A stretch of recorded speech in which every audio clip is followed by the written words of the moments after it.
Hello, and welcome to the 5th special episode of the Epic Film Challenge, the 5th and final. So we've had the top 10 films of 2011, meeting Christopher Lloyd, going to see Star Wars in 3D, and going to see the Prometheus midnight screening, and this is bringing it all full circle, meeting George Lucas, which I promised when I did the meeting Christopher Lloyd video. So Star Wars, was hugely important to me growing up. They were the films that I just fell in love with, but not instantly. My stepdad Richard, he wanted to show them to me. He had the VHS tapes, which I still own, and I remember vividly him trying to show me this film, and I just wasn't really getting it. And it was a scene on Tatooine, this desert. The droids are there, and he was like, "Look, it's Star Wars. Look, watch the TV." And I was just like, "Can I go play on my Master System? I want to go play Sonic and play with my toys." I wasn't interested. Somehow, I don't know what the time period was until he tried to show me again, and then I just boom, click, got it, and I was just like, wow, this is amazing. And yeah, I just went nuts for it. I remember watching Empire Strikes Back and just being so shocked at the end. I don't know what the hell was going on when he fought Darth Vader on Dagobah and his face was inside the mask. I was like, I don't get this, but it's so cool. And then at the end when he says he's his father, wow. And then I remember that night I said, "Oh, when can I watch Return of the Jedi? Can I watch it now?" And my mum and my stepdad, they said yeah, and I was just so excited to watch the Return of the Jedi. I was almost shaking, I was so excited. I remember lying down on the floor. It's weird how like films and music, they can kind of cement a memory in your mind. I have this very vivid memory. I remember what the carpet smelled like, I remember what it felt like, where the TV was, the darkness outside, the nets and stuff. And I was watching a scene, it was in the Ewok city. My dad came in, he came to see me or my mum for whatever reason. I remember him standing there, looking up, seeing him on the right, in the porchway of the house. And in his overalls, he just finished work, and those memories just really capture my not my imagination, but the films capture my imagination, and that's what gives me such strong memories, And I remember again sitting on my windowsill. It was the first time I'd stayed up later than I was supposed to when I got my first VHS player, and I was watching Star Wars, and I thought, I'm just going to watch Star Wars and go to bed, screw this. Went and sat on my windowsill, started watching Star Wars. My mum came in and the trash compactor scene. She said, "What are you doing?" And I asked her recently if she remembered this, and she said she didn't, but because she said that throughout the rest of my younger and teenage years, I was always staying up past the time I was supposed to be up. But yeah, so Star Wars was huge to me, and my stepdad, he was in the army. He'd be away for weeks at a time, and if I'd been good, he'd come back and he'd get me a toy. He'd get one of the, I think it's called the Power of the Force or something like that, the series, and it was the original films, toys, the prequels hadn't happened yet. And I loved them, and he got me like the X-Wing, the TIE Fighter. I got the Millennium Falcon for Christmas, which I still have, and yeah, I just went absolutely crazy for Star Wars. And of course my name is Luke, so if I had like a quid for any time someone said to me, "Luke, I am your father," I probably have around 78 quid now. But yeah, Star Wars was huge to me, and in July of 1999, well, not July, but in the summer and the beginning of 1999, everyone went Star Wars crazy again because Episode 1, The Phantom Menace, the new Star Wars film, was about to come out.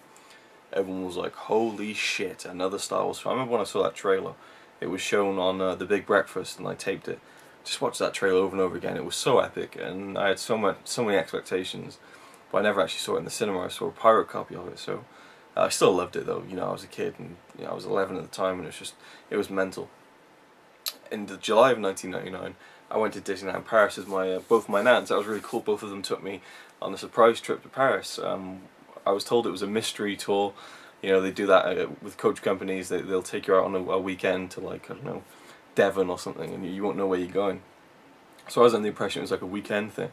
But it turned out we were going to Paris, to Disneyland Paris, because they're quite far away from each other. But we had a day in Paris and 2 days in Disneyland Paris. Yeah, I remember going to Disneyland in Paris. I mean, I could talk loads about this trip, but I'm not going to, because this is about meeting George Lucas, and you want me to get to the point, don't you?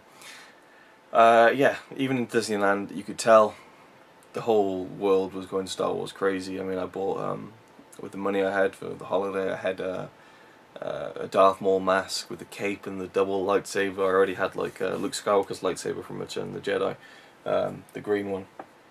I had that toy, the light up one, and I got the Darth Maul one, the double sided one. I was just going crazy, loved it. And there were toys, just toys up the ass, as far as you can see in any shop, in any place. Star Wars Episode 1 Phantom Menace toys, so many of them. And there was a lot of Disney merchandise obviously on sale at Disneyland Paris, but a lot of it was Star Wars stuff. Yeah, so, and the first night we were there in Disneyland Paris, or the first day, we stayed till the night so we could see the fireworks and stuff around 10 o'clock at night, up at the Disneyland Castle. And we'd seen like a kind of mini parade earlier on, so it was basically another parade, but it was like the Disney Light Parade or something, so they had all like parades with lights and stuff, and it was all cool. And I was filming it as well with my nan's camera and all that kind of stuff.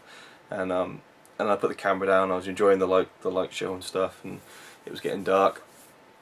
And more people were crowding in, you know, and I couldn't really get to see what was going on. So I decided to just kind of walk around this little fence. And cause it was kind of like in the middle of a square, I guess, where we were, and it kind of just like looked on to like the castle and stuff. It was a really cool, nice spot. So I walked around this little kind of fence area that was in the middle of the square, and there's like a water fountain. So I stood up on the water fountain to get a better look. And this French woman said something to me in French, and get down. So I got down. As I was getting down, I looked up, and there was George Lucas, right in front of me, probably about 10 feet away from where I was. And I just thought, it's not true. It's impossible. And I knew who George Lucas was. I used to devour anything about the making of films. So with Star Wars, anything I could find out, I just had to kind of find out. And I had the 1997 special edition VHSs of Star Wars, which had little mini documentaries at the beginning of each one, and I just watched them over and over again. So I knew exactly what George Lucas looked like, and I was just like, that's George Lucas, I can't believe it. I looked there, and he was there with a woman with blonde hair, I think, and a small boy, and they were just kind of, he was just kind of casually leaning there watching the fireworks and enjoying the parade with his family. And I just thought, I can't believe this. I just stood there in shock for about a minute, and it was almost as if like it wasn't real, because I can't remember what happened from that point on. The next thing I remember is sitting in the coach waiting to go back to the hotel, because the hotel was about an hour away from Disneyland Paris itself. And I just remember sitting there thinking, I can't believe that happened. And I didn't go up to him, I didn't go and bother him and stuff. And that's not because I was trying to be respectful, I was just so shocked. And I couldn't believe it. And I almost tricked myself into believing that it didn't happen, because I told my nan, both my nans about it. And they were like, oh, I'm sure you're just tired and you imagined it. And I was like, I really didn't, you know.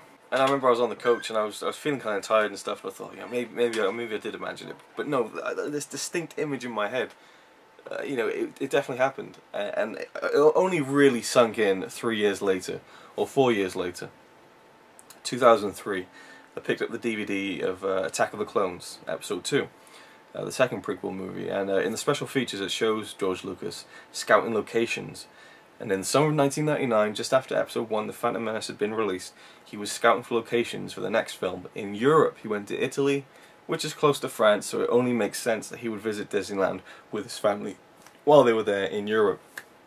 So, that just says to me that I guess I don't really need proof or anything, but I don't know. There's always been a part of me that thought, did it really happen? It was just so bizarre. But then at the same time, it taught me about how, people who seem larger than life and have done these great big things, or what you perceive to be great big things, they're just people. They're just people like you and me, and you can just pass them in the street, if you happen to be there.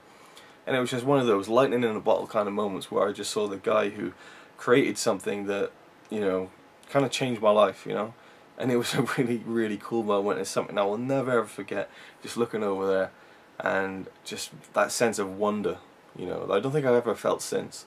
I mean, I met Christopher Lloyd, and he was a childhood hero of mine, but I was older, and kind of, maybe even from this, had realised that they're just people, And I just met Christopher Lloyd, and, just had a little chat with him, and said, it's great to meet you, it's just like meeting anyone, really. Well, not really, I mean, it was a big deal, but I mean, I wasn't starstruck. And I wasn't then either, I was just so shocked, but yeah, wow. George Lucas. I easily could have gone up and said something, but I wouldn't have known what to have said at that age. I was like 11. And I'm glad I didn't, you know. And I think I even knew then that it would have been just a bit too much to go up to him when he's there with his family. I remember thinking that, oh, he's there with his family, you know, I better not say anything. But just looking over there and just that, you know, heart stopping second, like, it's George Lucas, you know. And people can rag on George Lucas all they want from what he's done with the prequels and changing the original editions on the Blu-ray and the DVDs and all that. And I agree. I think it's stupid and all that kind of stuff. But there's a good little story in Simon Pegg's autobiography. If you don't know who Simon Pegg is, awesome comedic actor in Shaun of the Dead, Hot Fuzz. He's been in a lot of American movies now. Most recently, Mission Impossible 4. He's in the Star Trek movies. You know.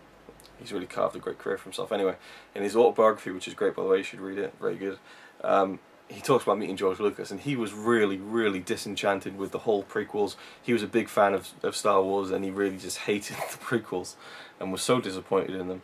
And he was at some premiere, I think, and someone said, hey, do you want to meet George Lucas? And he was kind of like, not really, you know, but he went along anyway. And he was surprised by George Lucas, and he said that George Lucas said to him, he said, I'll give you some advice. When you're an old man, don't find yourself making the same movie you made 30 years ago. And I thought that was kind of cool and kind of funny. And yeah, you know, you can rag on George Lucas all you want, but at the end of the day, he created Star Wars, you know. He created something that is going to live on forever, you know. As long as we're around, as long as, like, you know, I don't know, some disaster doesn't happen and everything gets wiped off the face of the earth, people are going to remember and love Star Wars for, you know, the rest of the time. It's just one of those things that just became an instant pop culture phenomenon, you know. And, you know, not to even go into the whole Star Wars versus Star Trek thing, but I think there's no comparison. I think that, you know, Star Wars, you know, is quality over quantity. And I haven't really watched much Star Trek and stuff, but I just think it's just really just captures an amazing amount of imagination, and just kids love it, you know. And even as an adult, I love it. Empire Strikes Back is my favourite movie of all time. It's just